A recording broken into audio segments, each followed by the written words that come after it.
Preview.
Audio Hub Preview.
Audio Hub Preview.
Audio Hub Preview.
Audio Hub Preview.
Audio Hub Preview.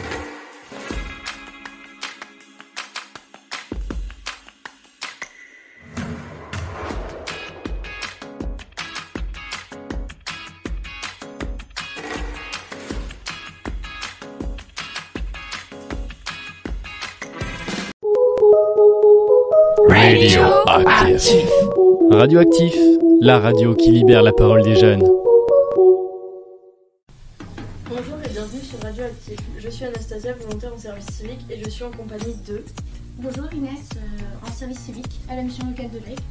Bonjour Lilo, alternance communication au sein de la mission locale de Mortagne. Bonjour Yevgeny, inscrit à la mission locale l'Aigle Mortagne en CSG. Bonjour, Sandrine Chambry, conseillère en insertion sociale et professionnelle à la mission locale de l'Aigle de Mortagne. Bonjour, Véronique Helleux, directrice d'un IME, maire de Aube et vice-présidente aux affaires scolaires de l'Aigle. Bonjour, David, jeune à la mission locale de l'Aigle, en contrat d'engagement jeune. Donc on se retrouve aujourd'hui pour une émission ouvrant le débat à l'occasion de la Journée internationale des droits des femmes. Mais avant de commencer, Inès vous pose un petit quiz. Quand fut adopté le principe à travail égal, salaire égal? En 1940 ou 1945? Moi je pense que c'est après la guerre, 1945. Je suis d'accord. Je dirais pas. Moi aussi après la guerre. Alors c'est bien en 1945. Auparavant il existait la notion de salaire féminin. Malgré tout, l'égalité salariale entre les hommes et les femmes pour un même travail n'est pas toujours respectée. Plusieurs lois sont venues rappeler ce principe, notamment en 1972, 1983 et 2005. En France, depuis quand les femmes ont-elles le droit de travailler sans l'autorisation de leur mari? En 1941 ou 1965? 1965. Vous vous rendez compte que ça existait en 1965? Je sèche. Alors c'est bien en 1965. La loi du 13 juillet 1965 réformant les régimes matrimoniaux favorise l'égalité entre hommes et femmes au sein d'un couple marié. Depuis son entrée en vigueur, les femmes peuvent ouvrir un compte en banque ou signer un contrat de travail sans avoir à obtenir l'autorisation de leur mari. C'est tard, hein? Oui. C'est récent. Depuis quand les femmes ont-elles le droit de voter en France? 1944 ou 1932? 1944. Je dirais pareil. C'est 44. C'est bien en 44. Les femmes ont obtenu le droit de vote après la libération de la France en 1944. Les premières femmes à participer au suffrage universel ont voté lors des élections municipales de 1945. Pourquoi la journée du droit des femmes a-t-elle été instaurée? Pour aider les femmes à obtenir le droit de vote ou pour lutter contre les violences conjugales? Pour aider les femmes à obtenir le droit de vote, je pense. Je pense aussi. Moi aussi. C'est la bonne réponse. C'est la journaliste allemande Clara Zetkin qui, en 1910, réunit à Copenhague une confédération internationale de femmes socialistes venues de 17 pays pour créer une journée internationale des femmes. L'objectif, obtenir le droit de vote pour les femmes. En 1914, les Françaises décident à leur tour de manifester pour les droits sous l'impulsion de Louise Somono, institutrice. Réunies au pied de la statue de Cordossé, elles sont 6 000 à réclamer le droit de vote et l'égalité politique. Depuis quand les mixités pour tous les établissements scolaires publics a-t-elle été obligatoire? En 1982 ou 1976? Donc là, facile. Facile pour moi, parce que 82, je m'en souviens bien. Et 82, c'était déjà mixte. Donc c'est 76. Donc on vous fait confiance. C'est bien 76. En 1976, la mixité devient obligatoire pour tous les établissements scolaires publics. Cette loi permet donc aux garçons et aux filles d'avoir la même éducation. Qui a rédigé la Déclaration des droits des femmes et de la citoyenneté en 1991? Simone Veil ou Olivier de Gouges? Pardon, Olympe de Gouges. Donc voilà, vous avez la réponse. Olympe de Gouges. C'est bien du coup Olympe de Gouges, qui est considérée comme une des pionnières du féminisme français. Elle a laissé de nombreux écrits en faveur des droits civils et politiques des femmes. Ok, donc maintenant on va passer aux questions. Donc pour Madame Helleux en première. Pouvez-vous nous parler de votre parcours et de vos engagements? Alors, concernant mon parcours, j'ai été formée tout au long de ma carrière, puisque j'ai commencé en tant que surveillante de nuit dans un établissement qui accueille des personnes lourdement handicapées, pour travailler la nuit, puisqu'à l'époque, je me suis retrouvée seule pour élever mes 3 enfants de 2 ans, 4 ans et 6 ans. Donc, pour pouvoir être davantage présente auprès des enfants, j'ai choisi de travailler la nuit. Ensuite, j'ai passé le diplôme d'aide médico-psychologique. Après le diplôme, je suis devenue éducatrice spécialisée. Ensuite, j'ai fait la formation de chef de service. Je suis devenue chef de service. Et enfin, j'ai obtenu mon Master 2 en management pour devenir directrice d'un établissement qui accueille des enfants en situation de handicap. Parallèlement à ça, je suis maire de la commune de Aube. Je suis aussi vice-présidente de la CDC des Pays de l'Aigle. Et puis, comme je n'avais pas assez, je suis conciliateur à la MDA, la Maison des personnes handicapées, ex-Maison des personnes handicapées du département. Voilà, j'ai beaucoup appris en fait à travers les rencontres et au contact des autres. Avez-vous eu des hésitations dans votre parcours? Non. Je n'hésite pas trop. En fait, moi je pars du principe que pour avancer, il ne faut pas trop hésiter. Bon, réfléchir un petit peu, peser le pour, le contre, les avantages, les inconvénients, et mesurer les risques, mais non, je n'hésite pas trop. Qu'est-ce qui vous a donné envie ou motivé d'avoir un poste à responsabilité? Être au cœur des décisions, développer de nouvelles compétences, emmener les collaborateurs au bout de certains objectifs, et puis travailler ensemble autour de projets. Choisir ce domaine-là, le monde en fait de l'enfance, surtout de l'handicap? Le secteur du médico-social, en fait, j'ai toujours voulu être éducatrice spécialisée, et en fait, c'est l'aide à la personne. Avez-vous été confronté à des difficultés, des remarques ou des jugements dans votre carrière? Non, pas vraiment. Non, en tous les cas, je ne m'en rappelle pas, et puis ou alors j'ai oublié. Mais non. Après les jugements, voilà, ça, c'est pas grave. Non. Okay. Est-il facile de concilier vie professionnelle et vie personnelle? Bon, alors voilà, j'ai 3 enfants. Enfin, à l'époque, c'était petit. Il faut trouver un équilibre des deux côtés. Il faut avoir des ressources tant du côté personnel que du côté professionnel. Savoir s'entourer de bonnes personnes, en fait. Vous avez été élue femme inspirante suite à une enquête réalisée par la mission locale en 2023. Qu'est-ce que cela représente pour vous?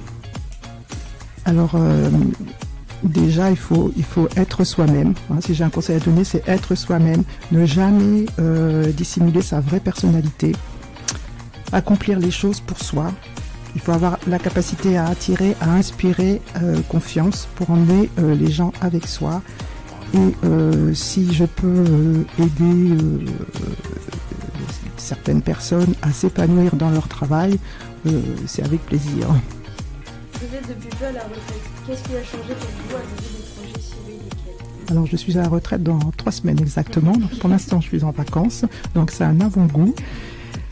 Alors je vais profiter un petit peu plus de ma famille, hein, de mes petits-enfants, parce que j'ai 3 petits-enfants et puis, bientôt un 4e.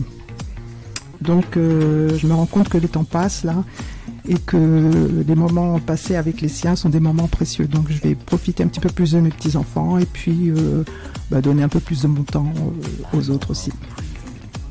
Y a-t-il des femmes qui vous inspirent en France, si oui, lesquelles et pourquoi? Alors oui, il y en a une particulièrement, c'est Simone Veil, hein, parce que pour moi, elle représente l'indépendance des femmes. Ok, merci. Merci à vous. Maintenant, on va passer à Sandrine. Pouvez-vous nous parler de votre parcours et de vos engagements? Alors, moi, mon parcours, j'ai commencé, moi je suis maman de 3 enfants aussi, donc ma principale préoccupation quand j'ai dû choisir mon métier, c'était d'être près de mes enfants, près des écoles, mais j'ai choisi un métier en fonction de ma vie familiale que je voulais. C'est-à-dire, j'ai choisi dans l'administratif, de manière à ce que je puisse trouver n'importe où et, si possible, dans un rayon autour de 10 km de chez moi. Ce qui a toujours été le cas. Comme ça, je pouvais être disponible, présente, parce que j'étais dans un couple où j'avais bien conscience que la charge serait sur mes épaules, des enfants et de toute la charge de la maison, de l'organisation. Donc voilà, j'ai fait ça et puis je suis passée par un BTS de assistant de direction. Après, je suis devenue responsable administrative et financière. Et ensuite, mes enfants grandissant, ils sont partis de la maison et tout d'un coup, je me suis dit, tiens, si je faisais quelque chose pour moi, qu'est-ce qui m'inspire, qu'est-ce qui me fait vibrer. Et on m'avait toujours dit tout le long de mon parcours que j'avais cette fibre sociale, notamment pour la gestion des équipes RH. Donc j'ai fait un petit bilan de compétences et c'est comme ça que je suis allée vers le métier de conseiller professionnel. J'ai fait la formation. C'est pas si vieux que ça, hein. C'est il y a 10 ans. Enfin, je l'ai fait vraiment tard. C'est aussi pour dire que maintenant c'est très agréable de pouvoir changer de métier à n'importe quel moment de sa vie et qu'il n'y a pas qu'une voie pour accéder à un métier. Je le dis parce que je le dis beaucoup aux jeunes c'est pas grave, on peut choisir un métier maintenant et puis on choisit un autre après et maintenant on a cette possibilité-là plus facilement. Et voilà, donc j'ai fait cette formation et puis je me suis tellement piquée au jeu que j'ai continué par la licence intervention sociale, insertion et réinsertion des personnes fragilisées. Voilà, j'avais fait ce métier aussi. Au départ, ce qui m'avait motivée, c'était vraiment les jeunes. Vraiment pour pouvoir travailler avec les jeunes. J'avais beaucoup œuvré autour de moi sur les orientations des enfants de mes copines qui avaient du mal. Et déjà, j'avais ce petit truc un peu intuitivement. Et bizarrement, tout au long de ma formation, je me suis plus orientée vers les publics adultes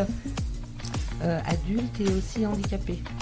D'ailleurs, j'ai été bénévole à un moment donné dans un GEM, je ne sais pas si vous savez ce que c'est, un groupe d'entraide mutuelle. Ce sont des personnes qui ont des troubles psychiques, qui ne peuvent pas travailler, qui sont en foyer de vie. Et pour leur permettre d'avoir vie sur la cité, il y a ces associations qui sont créées. Le GEM, c'est un dispositif national, donc ils sont créés sur chaque territoire normalement. Je n'ai pas été vérifiée, mais j'espère.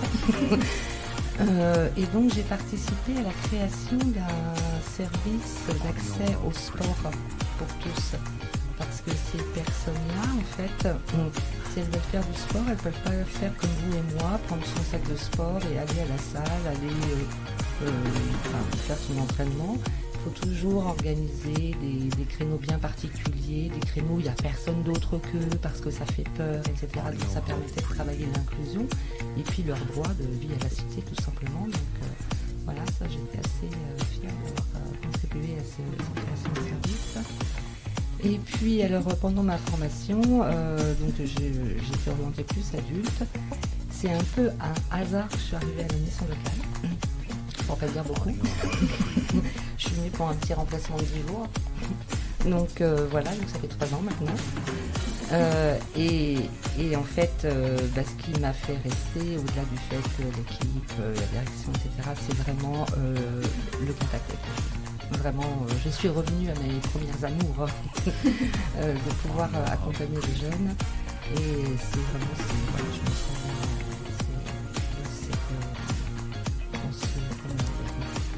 ce milieu, merci. Est-ce que vous avez eu des hésitations ou des peurs dans votre parcours? Alors, l'hésitation, alors pas d'hésitation, mais par contre, en effet, quand on fait une reconversion professionnelle, si on sort de sa zone de confort, j'ai quitté un métier que je connaissais sur le bout des doigts, je ne me posais pas de questions, voilà. Là, tout d'un coup, c'est un autre monde, c'est aussi des découvertes sur soi-même, c'est aussi dépasser ses limites, c'est une remise en question, donc c'est aussi accepter de se retrouver dans une situation plus fragile, hein, parce que tout d'un coup on passe de je maîtrise à je sais plus rien. Donc même si l'expérience fait qu'on peut rebondir sur des choses qu'on a déjà acquises, mais malgré tout c'est vraiment sortir de sa zone de confort, c'est pas aisé. Voilà. Qu'est-ce qui vous a donné envie ou motivé à avoir un poste à responsabilité? Alors à l'époque, moi les seuls postes que j'ai eu à responsabilité, c'est quand j'étais sur mon ancien métier, et donc quand j'avais évolué vers la responsabilité administrative et financière, c'est le salaire. non mais clairement c'est vrai. J'ai eu une période de ma vie où j'étais toute seule avec mes 3 enfants. À un moment donné, la question elle se pose pas beaucoup. Il faut vraiment que l'argent rentre. Mais bon, j'étais quand même. Ça m'a permis moi aussi d'évoluer, d'apprendre sur moi et puis de monter en compétences. Clairement, c'était quelque chose que j'ai fait avec plaisir. Oui. Sachant que vous avez tous les deux à un moment donné de votre vie élevé vos 3 enfants toutes seules, est-ce que vous auriez un conseil pour les futures mamans qui auront des enfants seuls, ou les mamans maintenant qui élèvent des enfants seuls, des conseils à leur donner? Moi, je m'en garderais bien parce que les situations sont tellement singulières. C'est pas simple. Ah oui, c'est singulier, on n'a pas tous le même parcours, le même bagage, donc donner des conseils, hormis sur des choses comme l'organisation, il faut être hyper organisé, et oui, je rejoins ce que vous disiez tout à l'heure, c'était bien entouré. Voilà, parce que oui, quand on travaille et qu'on a 3 enfants, c'est-à-dire qu'on ne peut pas, un jour on va venir parce que le petit dernier le lendemain c'est la réno. Donc il faut vraiment pouvoir compter sur des personnes autour de soi fiables. D'autant plus que moi j'avais pas de famille. Enfin, il n'y avait pas les grands-parents, etc. Il fallait forcément une babysitter, une nounou, quelqu'un qui puisse prendre le relais si jamais c'est trouver un certain équilibre. Ouais, c'est ça. Une organisation. Ouais. C'est anticiper. Hein. Anticiper, voilà. Avez-vous été confronté à des difficultés, des remarques ou des jugements dans votre carrière? Alors, des difficultés, oui. Des difficultés que j'avais anticipées, hein, parce que bon, je savais dans quel monde je vivais quand même. Hein, on revient en quelques années, dizaines d'années en arrière. Donc c'est clair que mon premier boulot, la chance que j'ai, c'est que j'ai décidé d'avoir des enfants jeunes. Donc on m'avait pas demandé si j'avais des enfants parce que j'étais trop jeune, donc je l'ai pas dit. Parce que clairement je sais que ça aurait été un critère. J'ai eu des remarques sur j'ai eu à un moment donné une remarque, j'avais postulé un poste où j'avais 2 enfants à l'époque, j'avais pas encore le 3e, où il m'a clairement dit, le PDG, que c'était bien que j'ai 2 enfants, comme ça j'en aurais pas un 3e, que c'était bien d'avoir 2 enfants. Donc voilà, il m'a clairement. Donc j'ai eu le 3e enfant pendant que j'étais en contrat chez lui d'ailleurs, je tiens à signaler. Et le 3e enfant, le congé maternité, il est plus long. J'ai démissionné. Et j'ai pris un congé parental quand même, à la suite. Et j'ai démissionné à la suite du congé parental. Et oui, j'ai eu aussi, alors c'est tombé comme ça, sur un autre entretien. C'était à l'époque où j'étais toute seule avec les 3 enfants. Et c'était un poste à temps partiel, c'était un poste à 25 heures. Et il m'a demandé si j'étais en couple. Et moi j'étais un petit peu surprise et je n'ai pas senti la petite question. Je ne sais pas ce qu'il y avait derrière, mais je dis oui du coup. Voilà, donc j'ai dit oui, j'étais inspirée. Parce que dans la foulée, il m'a dit que oui, c'était mieux quand même, parce qu'autrement, il ne m'aurait pas recruté, parce qu'une femme seule, pour un temps partiel, ça ne pouvait pas le faire, quoi. Donc, j'étais inspirée de lui. Donc voilà, donc c'est des petites difficultés, encore une fois, je savais dans quel monde je vivais, donc on anticipe aussi. On connaît les les regards, les jugements. Est-il facile de concilier vie professionnelle et vie personnelle, encore à l'heure actuelle? Alors à l'heure actuelle, c'est facile, mais alors facile. Le seul truc qui manque, et moi la retraite, j'y pense surtout pour passer du temps avec les miens, parce que j'ai 7 petits-enfants. Donc facile au niveau de l'organisation quotidienne, parce que alors là j'ai tellement à m'occuper, comment vous dire que ça c'est un luxe. Vous ne savez pas, parce que vous n'avez connu que ça pour l'instant, que vous à vous occuper. Donc c'est un luxe, donc c'est hyper facile, clairement. Voilà. Mais oui, j'aimerais, en plus mes enfants et mes petits-enfants ne sont pas dans le coin, donc voilà, c'est encore de l'organisation. Y a-t-il des femmes qui vous inspirent en France? Si oui, lesquelles et pourquoi? Oui, alors une en particulier, Elisabeth Badinter, que j'admire profondément, et je l'admire à plusieurs titres. J'aime son regard décalé. J'aime qu'elle ait un autre point de vue, c'est-à-dire que en effet, elle se bat pour l'égalité homme-femme, mais elle ne fait pas d'opposition entre les hommes et les femmes, et ça c'est hyper important, parce que je pense qu'on a vite fait de se retrouver dans cette situation où on est en opposition, et c'est pas le propos. Voilà. Donc ça j'aime bon. C'est peut-être facile à dire, mais c'est mieux en le disant, je ne sais plus, il y a une expression qui dit ça, parce que en fait, je crois que c'est la seule que j'ai entendu dire ça. Je pense même qu'elle l'a théorisé, je ne suis pas sûre, ça, mais enfin. En tout cas, elle en parle. J'aime son regard aussi sur la maternité, et je ne sais pas s'il y en a d'autres qui l'ont fait, mais elle, ça m'a marqué, en disant que l'instinct maternel n'était pas naturel, et quel poids ça enlève à tellement de femmes, de dire que c'est pas grave si elle ressent pas ce truc d'instinct maternel, c'est pas quelque chose d'inné, c'est pas quelque chose de naturel. Elle a fait elle a écrit sur le sujet. Elle remet pas en cause la maternité, ça veut pas dire ça, mais ça veut dire c'est pas grave, il n'y a pas ce poids à porter pour les femmes d'avoir l'instinct maternel. Voilà. Et puis j'aime aussi le couple qu'elle représentait avec son mari. Parce que non seulement elle était une militante, c'est une philosophe, je crois, Elisabeth Badinter, c'est une militante, mais non seulement elle dit, mais elle montre l'exemple avec son mari. Donc ce couple-là, pour moi, ils sont vraiment inspirants. Voilà. On a terminé, merci. Avec plaisir. Maintenant, c'est Inès qui va poser des questions pour les jeunes, et après il y aura des questions globales qu'on pourra faire sous forme de débat si vous n'êtes pas d'accord entre vous. D'accord. Que représente pour vous la journée internationale des droits de la femme?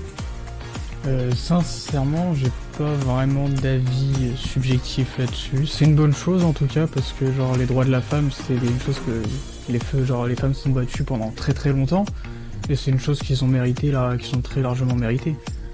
Moi je voulais juste ajouter que malheureusement peut-être on peut dire qu'elle doit encore exister, parce que le combat n'est pas fini. Je pense que c'est un combat qui va mettre énormément de temps à finir, s'il se finit un jour. Y a-t-il des femmes qui vous inspirent en France? Si oui, lesquelles et pourquoi? Moi, je vais pas parler d'une célébrité ou de n'importe qui. Moi, la seule femme qui m'inspire vraiment, en tout cas, c'est ma mère, sincèrement. Parce que, c'est que moi, elle est malade. Moi, ma mère est malade, et en fait, elle a toujours, s'est toujours battue pour faire ce qu'elle voulait. Maintenant, même au jour d'aujourd'hui, vu que sa maladie, s'est un peu améliorée, elle recommence à faire des formations et pour renouveau travailler. Et franchement, je suis super content pour elle. Que pensez-vous de l'égalité homme-femme? L'égalité homme-femme, c'est quelque chose qui n'existe pas, tout simplement. Comment ça? Il n'y a pas d'égalité. On a beau dire que c'est égal, mais non. Sur quel point tu penses que c'est égal? Surtout. Pas plus tard que ce matin, il y a eu la dernière étude sur la différence de salaire entre les hommes et les femmes, et donc près de 15% de différence encore. Non, ça dépend. Moi, j'ai eu une collègue à moi qui faisait moins d'heures que moi et qui gagnait plus que moi, alors qu'on avait le même poste. Oui, alors là c'est une moyenne. C'est la dernière étude qui est sortie et les résultats sont sortis ce matin. Après oui, mais même c'est vrai que dans beaucoup de travail, quand on regardait bien, il y a plein de femmes qui qui sont un peu, entre guillemets, mis à l'écart ou genre, entre guillemets, rabaissés, genre quand on voit leur fiche de paye, alors que dans tous les travails, depuis toujours, les femmes sont toujours battues beaucoup plus que les hommes en soi dans n'importe quel travail. Et en termes d'évolution aussi, oui. D'évolution professionnelle, parce que les maternités, etc.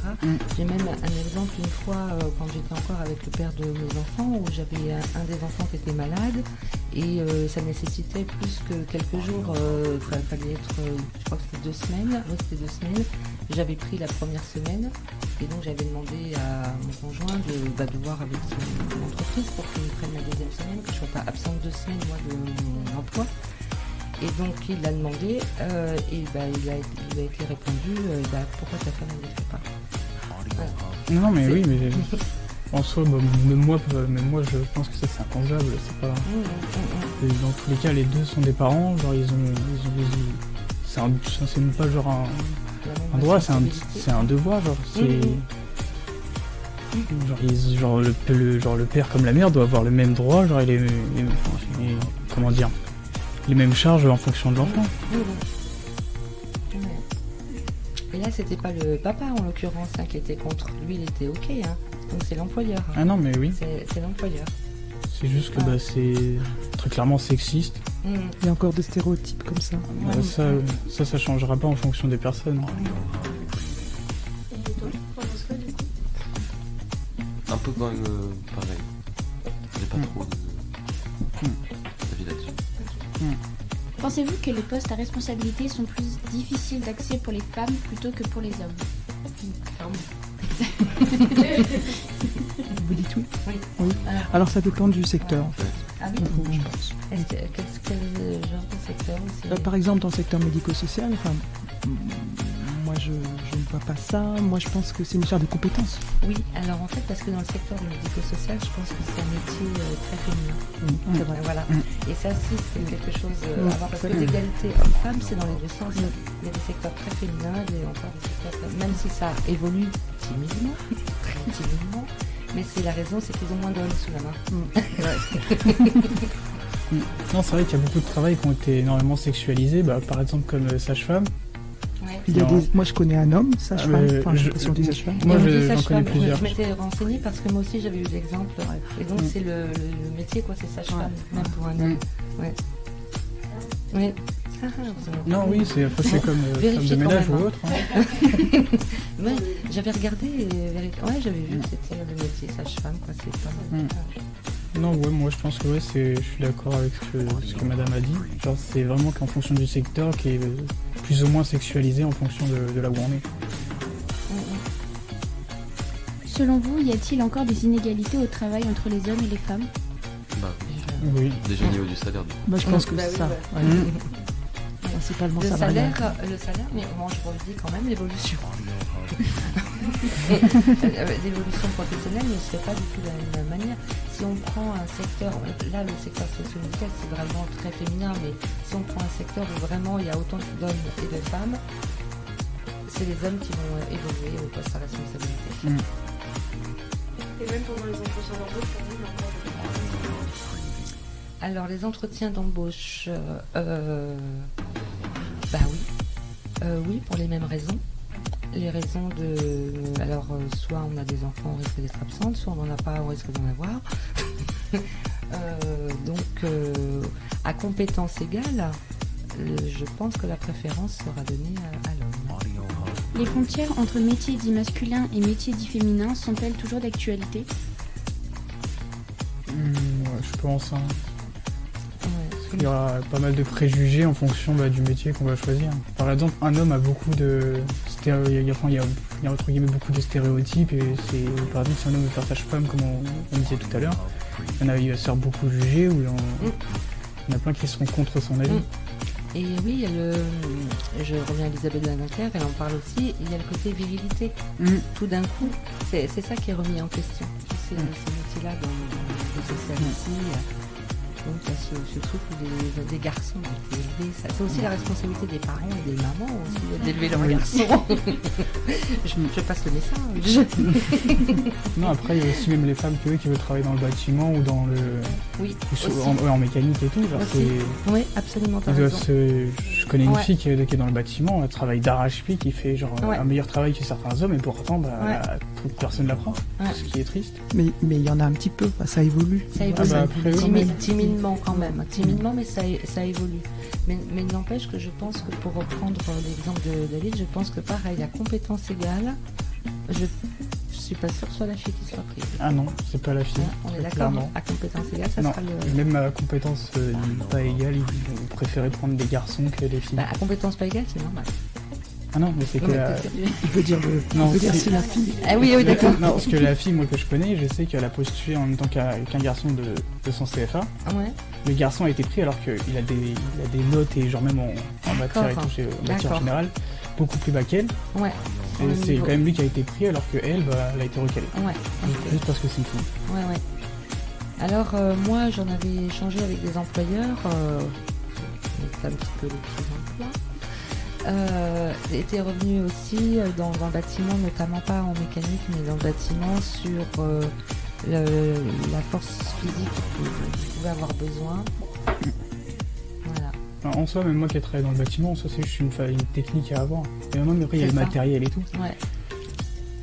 Maintenant, avec les nouvelles technologies et tout le matériel qu'on a à disposition, une femme peut bien porter autant qu'un homme. Hein. Les éboueurs, par exemple, ceux qui ramassent les poubelles derrière les poubelles de femmes, c'est que des hommes. Alors, tu sais, les femmes sont directement refusées. Ah bon? Mais alors là. C'est avéré. Enfin, ils le disent. Oui. Dès qu'on va se renseigner, il y a des études sur ça. La plupart des communes ne prennent pas si t'es une femme dans ce niveau-là. Non, mais alors, est-ce que c'est suite à des études? Non, ma question, c'est un constat, ou bien ça a été dit clairement à quelqu'un? Nous ne prenons pas de femmes pour ce type de poste. C'est les deux cas en fait, ça a été dit aussi. Parce que là, je m'étais renseignée parce que moi, c'était... Tu nous diras le nom de qui? Moi, je m'étais renseignée... Parce que je m'étais renseignée pour moi avant d'être en service civique. Et ils m'ont refusé juste parce que je suis une femme. Ils m'ont dit, vous êtes une femme, vous n'avez pas les capacités pour. Et ils ont argumenté sur ce qui mettait derrière les capacités? Vous n'avez pas les capacités. Vous êtes une femme, vous n'avez pas les capacités, donc vous pouvez partir. Ah, voyez, c'est ça qu'il faut changer. Ils ont dit comme ça, vous êtes une femme, vous n'avez... Ouais, c'est soit ça, soit on n'a pas de réponse du tout en fait. Ouais. Parce que je suis une femme. Mais moi aussi. Une jeune femme, c'est pas possible. Que pensez-vous de la Journée internationale des droits des femmes? En soi, comme j'ai dit tout à l'heure, c'est une bonne chose. Après, j'ai pas vraiment d'avis là-dessus parce que c'est une chose que j'ai rarement fait attention. Ça permet de célébrer l'avancée en fait des droits des femmes. Et de pas oublier aussi. Je pense que comme on n'est pas encore au bout du chemin, ça permet de se rappeler, de mettre un jour comme ça, de dire il y a encore des combats à mener. Et on n'est pas encore arrivé. Parce que si on n'avait pas cette journée-là, je pense que ça se diluerait gentiment. On n'en parlerait plus. Ça laisserait couler quoi. Oui, voilà. Moi j'ai vu, je suis venue en m'enseignant pour faire ces questions-là. Le 8 mars, du coup, il y a certains hommes qui offrent des cadeaux à leur entourage féminin pour qu'elles oublient le vrai but de cette journée. Ah bon? Oui, j'ai vu, ça se fait de moins en moins, et heureusement d'ailleurs, mais d'accord. Ça se fait beaucoup à un moment. Ah, mais je savais pas ça. C'est pour attendrir la chose. Oui, voilà, c'est pour qu'elles oublient un peu le but de la journée. Oui, une deuxième Saint-Valentin avec 15 jours d'écart. C'est sympa. Ah oui, ok. Connaissez-vous le mouvement #MeToo créé en 2007 et qu'en pensez-vous? Non, je connais pas du tout. Donc moi je connais. Je connais, oui, parce que ça a permis de libérer la parole, clairement. Ça a permis de libérer la parole. Notamment autour des agressions sexuelles. Ouais, c'est ça, notamment autour des agressions sexuelles, parce qu'il y avait une omerta depuis des décennies. Donc ça a généré beaucoup d'autres mouvements par la suite. Et puis les femmes ont osé, les femmes ont osé parce qu'elles se sentaient, parce que dans ces traumatismes-là, en plus d'avoir subi le traumatisme, elles culpabilisent et elles n'osaient pas. Elles avaient peur du jugement parce qu'on vit dans cette société aussi où c'est pas grave, quoi. C'est voilà, ça fait partie. Voilà, il y avait ça qui circulait. Hein. Donc ouais, ça a permis de libérer la parole et puis ça a permis aussi au pouvoir public de s'emparer du sujet. Ça les a obligés. Pensez-vous qu'en France, la parole de la femme est assez écoutée ? Non. Avec le mouvement MeToo, je pense que ça favorise. Enfin, je pense qu'il y a une amélioration, mais il y a encore du travail. Moi, juste la dernière fois, je suis tombé sur c'est mon père qui avait mis les infos. On a une image de l'Assemblée nationale, une femme qui parle. On voit certains hommes qui sont en train de rigoler ou même sur leur téléphone. Il y en a même un qui est en train de dormir. Sincèrement, quand on est au niveau de l'Assemblée nationale, c'est pas normal. Parce que bizarrement, c'est un homme qui parle. Bizarrement, ils sont tous à l'écoute, très concentrés. C'est une femme, il n'y a plus personne. Alors non, pour moi, les femmes, encore aujourd'hui, ne sont pas écoutées, vous ne pouvez pas pris au sérieux. Non, je connais pas beaucoup là-dessus. Je suis jeune. Hein. Oui, justement, tu peux avoir un avis différent des personnes un peu plus âgées que toi. Du coup, non, pas forcément, parce que je connais pas énormément là-dessus. Là, ça va juste me permettre d'apprendre surtout beaucoup de choses. Okay. C'est pour ça que j'écoute depuis tout à l'heure. Je pense qu'il y a des avancées. Oui. Voilà, c'est pas encore ça. Mais il y a des avancées, c'est un très bon exemple ce que David vient de dire là. Ouais, parce qu'en plus l'Assemblée nationale c'est quand même un côté normalement exemplarité. Ah oui, normalement c'est eux qui montrent l'exemple, censé montrer l'exemple, alors quand on voit ça c'est tout simplement aberrant. Ouais. Bon après quand il y a des hommes qui parlent, je suis pas sûr que tout le monde écoute. Oui, mais c'est qu'il y a ils sont beaucoup plus attentifs que quand c'est une femme. Ouais, t'as remarqué. Oui, ça c'est intéressant. Non, ou même par exemple dans certaines émissions de radio, même à la télé, quand une femme parle, genre souvent ils n'hésitent pas à leur couper la parole, ou même des fois genre quand c'est un homme, ils laissent finir et après voilà, après ça dépend, mais genre souvent ça arrive aussi, j'ai pu remarquer.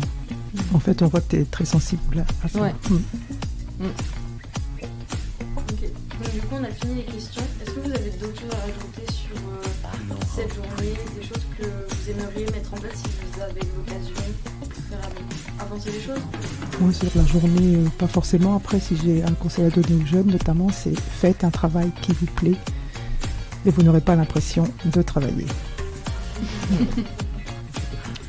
Épanouissez-vous dans votre travail. Bon maintenant peut-être que de se dire qu'on s'épanouit dans son travail, ça peut peut-être paraître bizarre, mais moi je me suis toujours épanouie dans mon travail. Donc merci à tous d'avoir participé, de vous déplacer pour nous. Et on espère que vous allez bientôt sur une autre émission. Merci à vous. Merci à vous. À bientôt. Radioactif. Radioactif, la radio qui libère la parole des jeunes.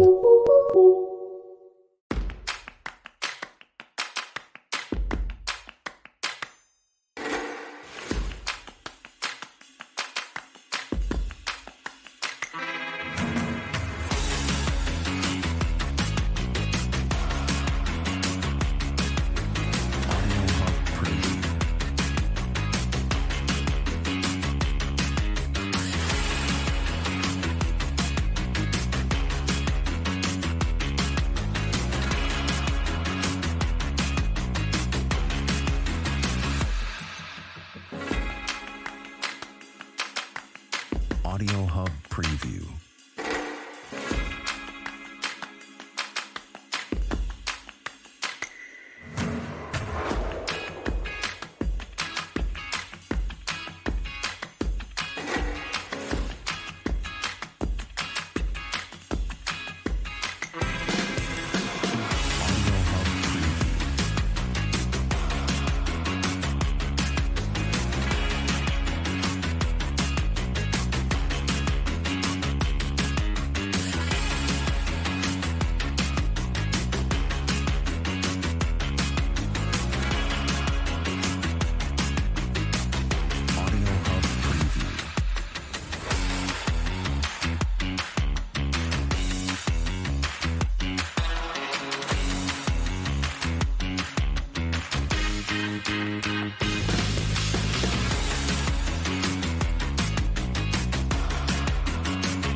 Hub Preview.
Audio Hub Preview.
Audio Hub Preview.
Audio Hub Preview.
Audio Hub Preview.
Audio Hub Preview.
Audio Hub Preview.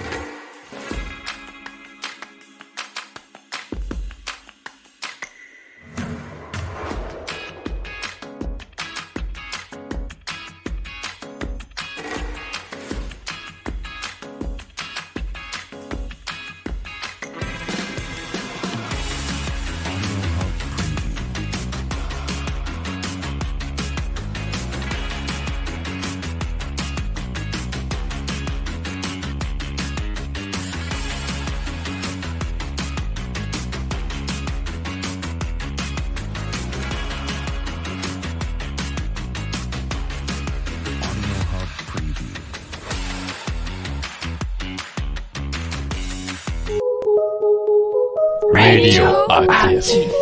Radioactif, la radio qui libère la parole des jeunes. Bonjour et bienvenue sur Radioactif. Je suis Zilane, volontaire en service civique et je suis en compagnie de Lilou, alternante en communication à la mission locale. Aline Ganivet, directrice de la maison familiale Mortagne Service. Nathan Camillier, un jeune de la mission locale. Laurent Vuillard, conseiller en insertion socio-professionnelle à la mission locale.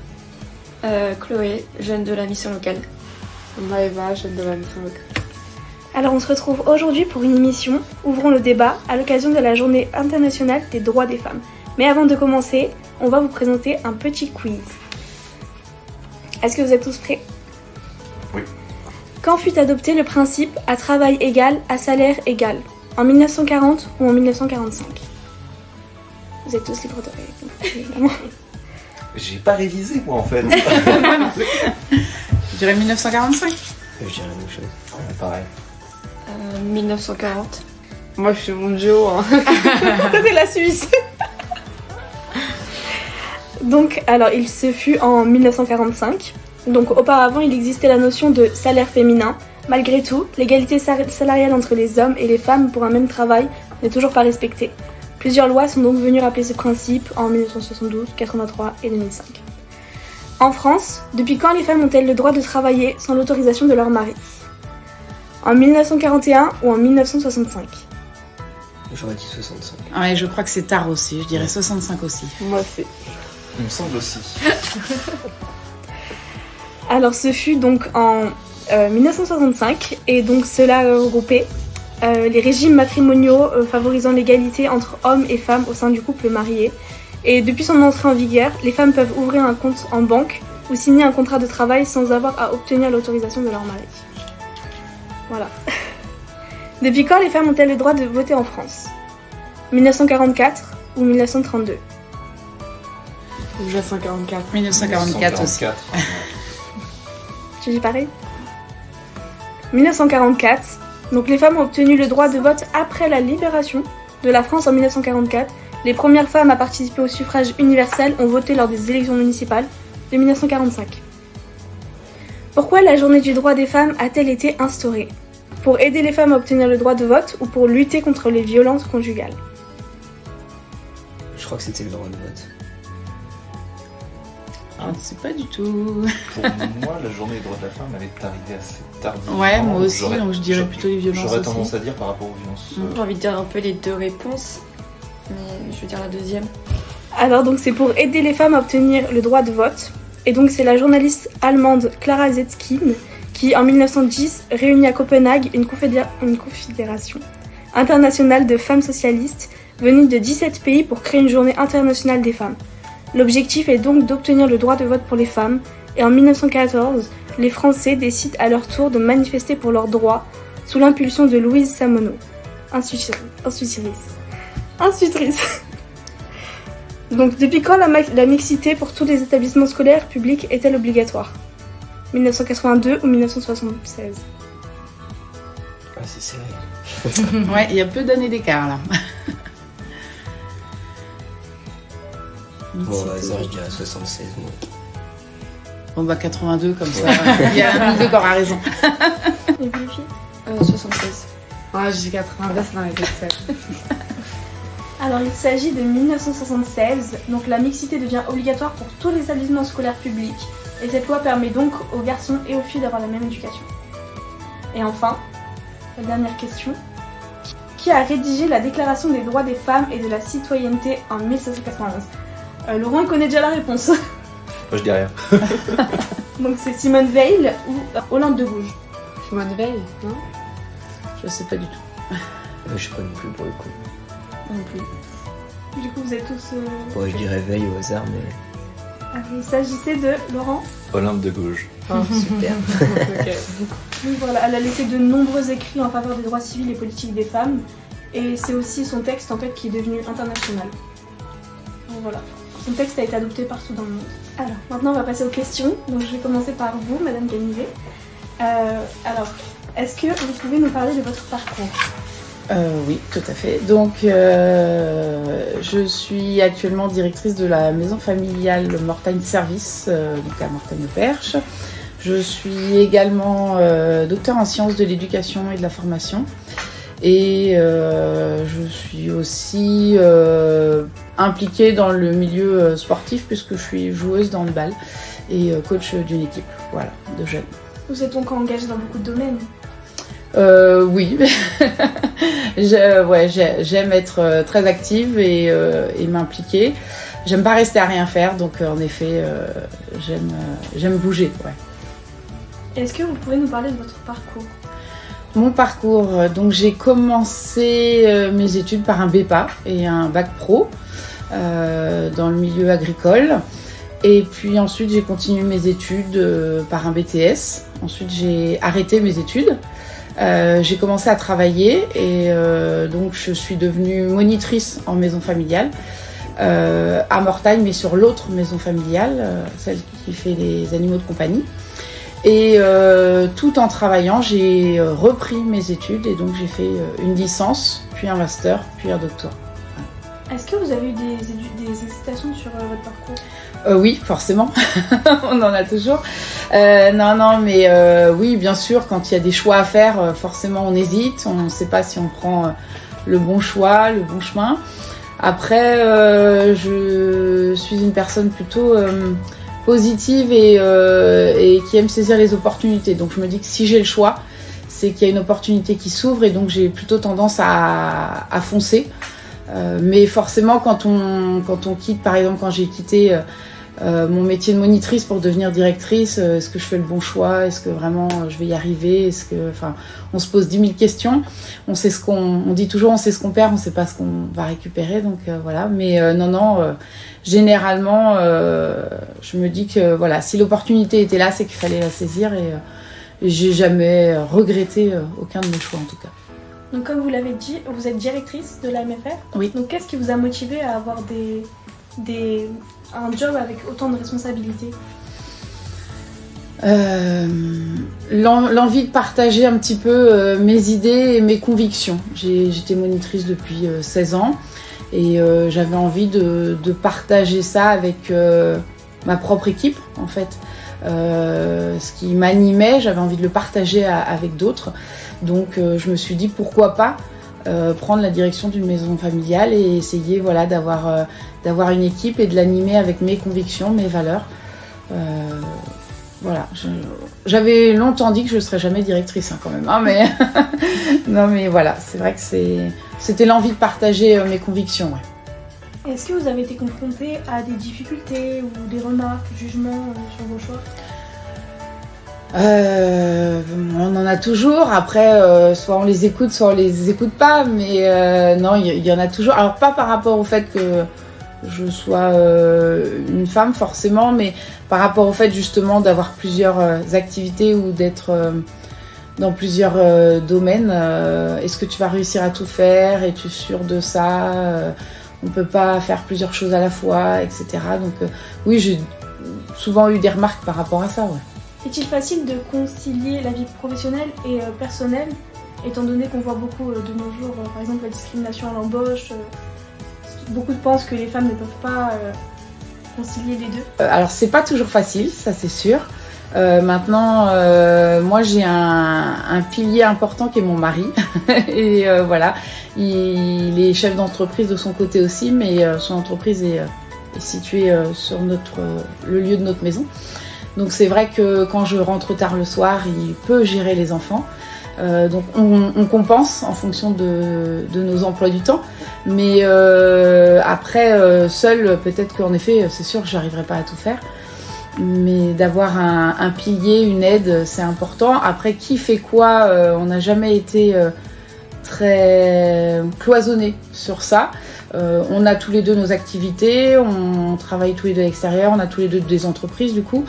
Donc voilà, il n'y a pas de partage des tâches très bien organisé, c'est selon nos emplois du temps. On est tous les deux ouverts à faire les choses de l'autre et à aider l'autre et c'est ça qui est important je pense. Après vis-à-vis des enfants, bah, forcément je passe beaucoup de temps au travail, donc on peut avoir des reproches par rapport à ça. Mais voilà, c'est ce que je leur dis. On a la chance d'avoir des métiers qui nous passionnent et où on compte pas nos heures. Et je leur dis que c'est ce que j'espère pour eux plus tard, qu'ils trouvent un métier qui les passionne et où ils compteront pas leurs heures non plus. Donc voilà, je pense qu'ils le comprennent. Mais voilà, je pense que la communication déjà c'est important aussi. Vous avez été élue femme inspirante de l'année 2023 selon une enquête réalisée par Mission Locale. Qu'est-ce que cela représente pour vous? Ça a été une grande surprise déjà, je pensais pas. Non, c'est un peu une fierté de se dire qu'en effet on peut être un exemple pour d'autres et ça donne envie justement de partager son vécu et de conseiller, d'aider ceux qui des fois sont justement dans le doute. Donc si je peux aider ou si je peux être un exemple, bah, tant mieux, ça me fait plaisir. Et y a-t-il des femmes qui vous inspirent en France?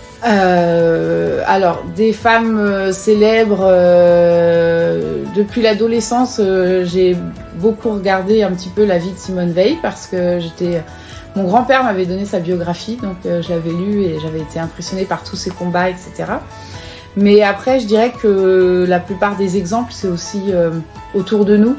On a toujours des personnes qui se battent par rapport à la maladie, par rapport à des accidents, des choses, voilà, des moments durs dans la vie. Et je pense que, moi, je suis quelqu'un qui s'inspire beaucoup des énergies qui sont autour de nous.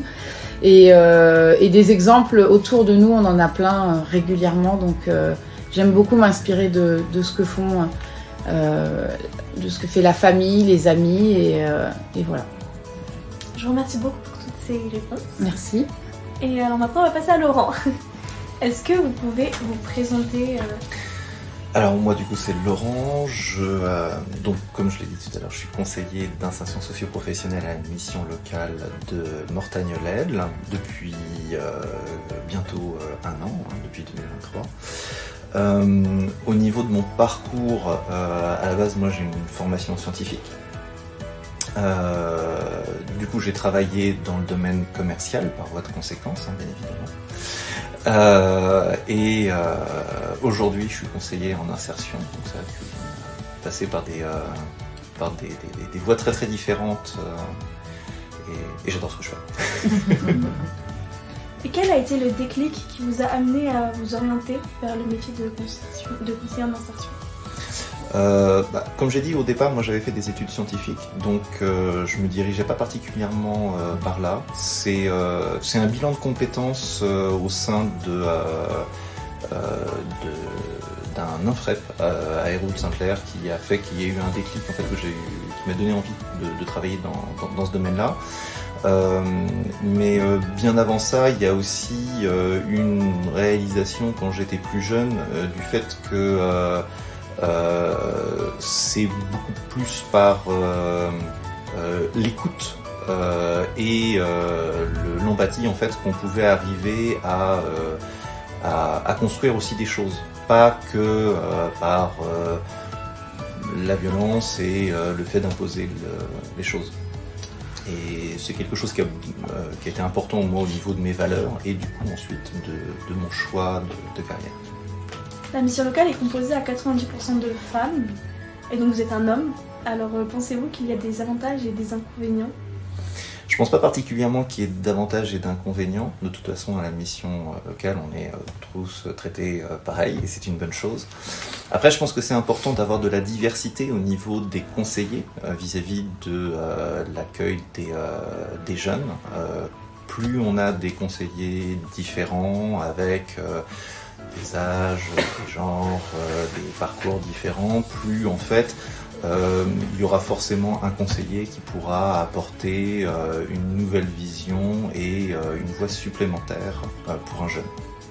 On parle beaucoup des difficultés pour la femme donc à l'embauche de conseillers vie professionnelle et personnelle, et qu'est-ce que vous en pensez? Alors moi d'un point de vue du coup d'homme célibataire, j'avoue que du coup j'ai pas forcément les problématiques qu'on retrouve souvent chez les femmes justement, qui généralement sont toujours associées au fait d'avoir à s'occuper des enfants, de tout ça, etc. Après, pour moi, c'est pas une question de femmes ou d'hommes. Je pense que dans une société progressiste, on échange justement toutes les tâches. Moi, j'ai l'exemple de mon frère en fait qui, pendant que sa femme avait sa carrière, s'est lui plus occupé des enfants.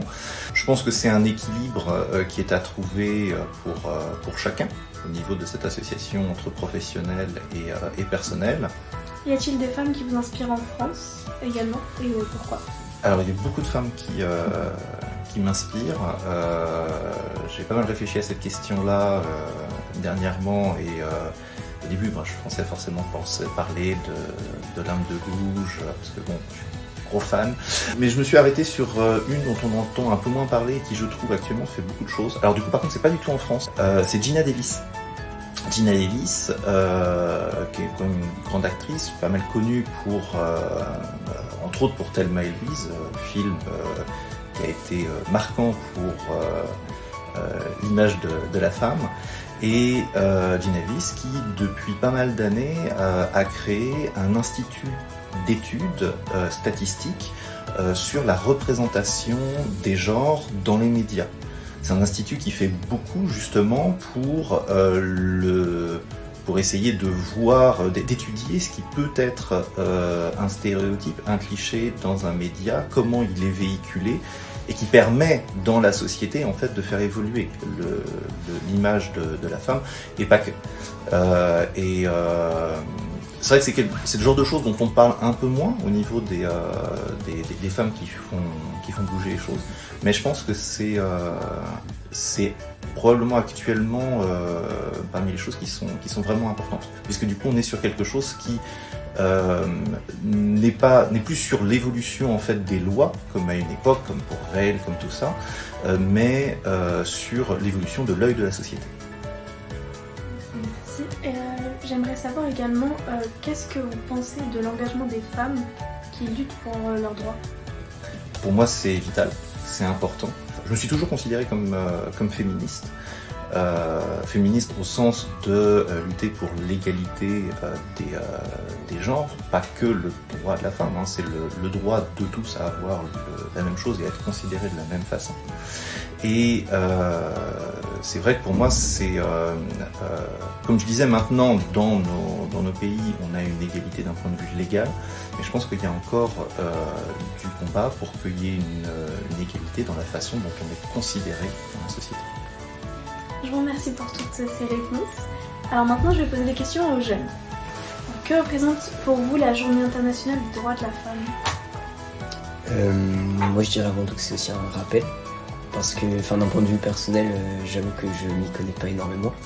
Mais je dirais que ouais, c'est un rappel qu'il y a encore des inégalités partout. Que ce soit dans les droits ou juste social, en fait, que ce soit au collège, au lycée, etc. Ouais, je dirais que c'est du coup vraiment un rappel au quotidien, du coup tous les ans.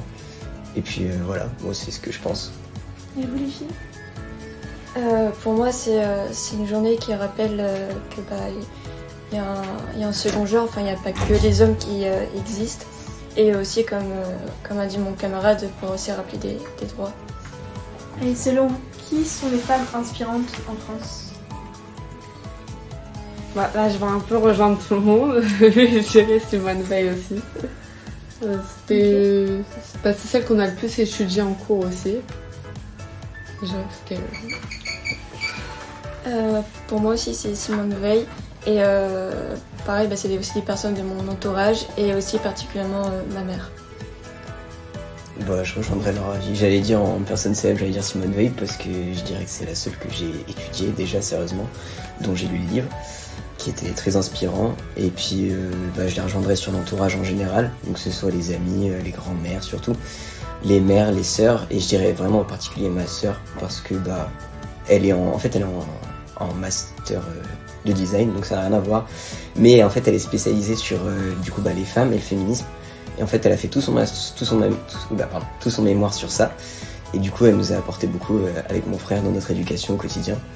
Et je dirais que c'est un peu ma seule culture sur ça. Mais ça m'a beaucoup aidé et servi et elle est pour moi vraiment admirable. Donc voilà. Que pensez-vous de l'égalité homme-femme? Je dirais qu'au niveau des droits, ça s'arrange de plus en plus. Même si au niveau salarial, il y a encore du coup des fois des cas où c'est pas le même salaire pour le même travail. Donc c'est encore dommage, mais je trouve que ouais, au niveau des droits, ça s'améliore de plus en plus et c'est bien. Mais au niveau, comme Laurent disait, de la considération, c'est plus compliqué parce que ce soit en jugement de peine, par exemple, quand on va parler d'agression, de viol, etc. C'est plus compliqué, on remet souvent en doute la parole de la femme. Et je dirais que c'est aussi un combat qu'on a encore actuellement et dont on est encore très loin. Mais là, il y a l'IVG qui a été mis dans la Constitution. Donc c'est déjà une avancée qui est bien pour la France, qui est bien pour le monde, un bon exemple, je trouve. Et on avance de plus en plus, mais ça se discute beaucoup, je trouve. Et ce qui est dommage, parce qu'on ne devrait pas se poser de questions là-dessus. Mais du coup, l'égalité est compliquée à certains niveaux, je dirais. Et vous, les filles? Pour moi, il y a encore des inégalités. Déjà par rapport aux entretiens d'embauche, une femme a plus la question qu'est-ce que vous allez faire des enfants? Et aussi, par exemple, malheureusement, lors de la journée des droits des femmes, tout ce qui est pub et centres commerciaux vont mettre en valeur produits ménagers, tout ça avec la femme. Ils vont faire exprès d'utiliser cette journée pour justement mettre en valeur leurs produits. Et il y a aussi des inégalités, par exemple, si une femme dit qu'elle ne veut pas avoir d'enfant, elle ne va pas être jugée. Mais et si par exemple un homme pleure, on montre ses émotions, là aussi il va être jugé, on va le traiter de faible, tout ça. Et pareil, si un homme essaye de dire, de porter plainte contre agression sexuelle, viol, on va même parfois lui dire vous êtes sûr que c'est pas vous le coupable. Merci à nos invités pour votre présence. On se retrouve bientôt pour une nouvelle émission sur Radioactif. À bientôt. Radioactif. Radioactif, la radio qui libère la parole des jeunes. Quand t'habites là et que tes recommandations c'est ça? C'est nous. Ouais. Tu te sapes comme ça. Mais non, c'est carré beau gosse. Merci mon ref. Trouver une alternance, c'est une mission. C'est vrai, et la nôtre, c'est de vous aider. Quand tu passes la moitié de tes cours ici, que t'es bien parti pour foirer ton année, et que ton dossier, il ressemble à ça, là.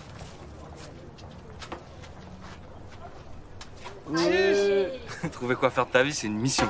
C'est vrai, et la nôtre, c'est de vous aider. Quand t'as grandi là, que ton horizon c'est ça, et que ton seul moyen de transport c'est... Non, je rigole, ça c'est Kiki, c'est ça. Chercher du travail, c'est une mission. C'est vrai, et la nôtre, c'est de vous aider. Job, appart, formation, permis, nos conseillers sont là pour vous à chaque étape.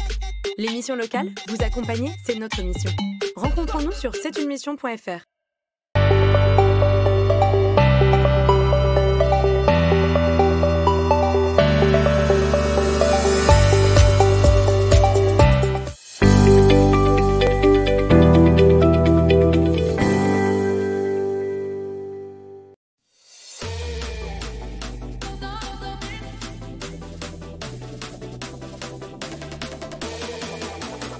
Alors Marilène Désert, directrice de l'atelier Aigle Insertion. Bonjour, Tiffaine Potier, chargée de projet emploi à la mission locale d'Aigle Mortel. Bonjour, Emilia Carlos, conseillère en insertion socio-professionnelle pour le groupement de créateurs et la fabrique aux créateurs au sein de la mission locale. Bonjour, je m'appelle Caroline Lagoutte, je suis directrice de l'association AES Tremplin et Repères. Je suis Frédérique Avenel, directrice de la structure ETS et ETS Intérim. Déborah Husneau, conseillère en insertion professionnelle à ETS et ETS Intérim.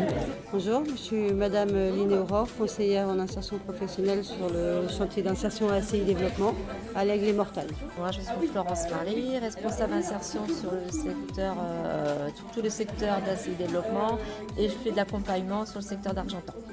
Bonjour, je m'appelle Frédéric Béguin, je suis conseiller à France Travail. L'atelier est un chantier d'insertion qui permet aux personnes éloignées un petit peu de l'emploi de retrouver une activité. Notre activité principale se situe sur un atelier de couture. C'est une association intermédiaire et également un chantier d'insertion. Nos deux structures en fait consistent à accueillir des personnes qui rencontrent des difficultés d'accès à l'emploi.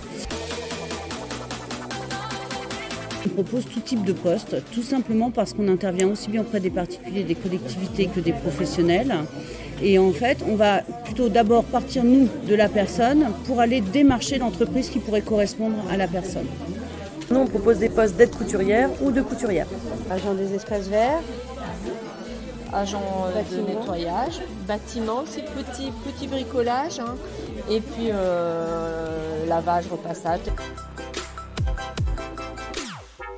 Non, pas forcément. Déjà avoir envie de travailler chez nous, avoir peut-être une sensibilité au développement durable et puis surtout voilà, être motivé à intégrer une équipe dynamique. Non, toute personne. Tout public et surtout des gens motivés. Oui, c'est important parce qu'en fait, on permet aux personnes de raccrocher un emploi. Le travail est la porte d'entrée de beaucoup de choses. Pour une vie personnelle, mais aussi pour un épanouissement personnel. Je m'appelle Cassandra Costantin, je suis inscrite à la mission locale avec un contrat d'engagement jeune. Je m'appelle Anaïs, j'ai 23 ans, je suis inscrite à la mission locale. Je m'appelle Morgane, j'ai 19 ans, je suis inscrite à la mission locale depuis un moment maintenant. C'est ma conseillère mission locale qui me l'a présenté. J'en ai discuté avec ma conseillère. J'en ai pris connaissance grâce à ma conseillère et grâce aussi également aux ateliers. Oui, j'ai eu un entretien avec l'AES. Oui, j'en ai eu un avec l'ACI. J'en ai eu un avec l'atelier avec l'insertion. C'est très bien. Bon, il y a un peu d'attente vu qu'il y a beaucoup de monde. Je pense que c'est une très bonne idée de réunir justement tous les chantiers d'insertion. C'est sûr que c'est plus rassurant d'avoir tout d'un coup. Au lieu de se déplacer d'un bâtiment à un autre, c'est quand même très pratique. Ça permet, alors les structures se connaissent plus ou moins entre elles, mais c'est toujours bien de revoir les partenaires. Et ça permet le public qui est là, logiquement c'est à peu près ce qui est lié à eux. Et du coup, ils vont postuler sur des entreprises où ils savent qu'ils ont aussi une chance d'être pris par rapport aux grands forums où on a tout type de structures et où on ne sait pas toujours où aller postuler. Là, on sait que voilà, c'est des structures d'insertion, donc où on peut être amené à faire des missions à un moment donné. C'est super, moi je trouve que le fait qu'on puisse comme ça échanger en direct, c'est une de nos difficultés en fait de toucher les jeunes. Parce que effectivement ils savent pas qui on est, ils savent pas forcément où on se trouve, et avoir un échange est important parce que quelquefois on se limite juste à une idée reçue. De toute façon si je vais chez eux c'est pour faire du ménage, et en l'occurrence non, il y a plein d'autres choses à faire. Alors, je trouve ça important qu'on puisse représenter les structures d'insertion et puis que les gens viennent à nous. Donc je pense qu'il faut faire des choses comme ça plus souvent. C'est une bonne chose. C'est une bonne chose. Alors, déjà parce qu'on rencontre du public, mais aussi parce qu'on rencontre nos partenaires. C'est formidable parce que justement ça nous a permis d'échanger avec les partenaires qui étaient là. Tout ce qui est les chantiers d'insertion, tout ça, on a rencontré des personnes qui étaient intéressées justement pour accéder sur l'atelier insertion. Donc on a aidé à faire des démarches au niveau de l'inscription. Madame Médégère a reçu la convocation de la personne immédiatement. Bon, je pense quoi de ce forum? Écoutez, je vois que des personnes sont venues en nombre pour nous rencontrer. Moi j'ai déjà trois bons profils, donc c'est plutôt satisfaisant.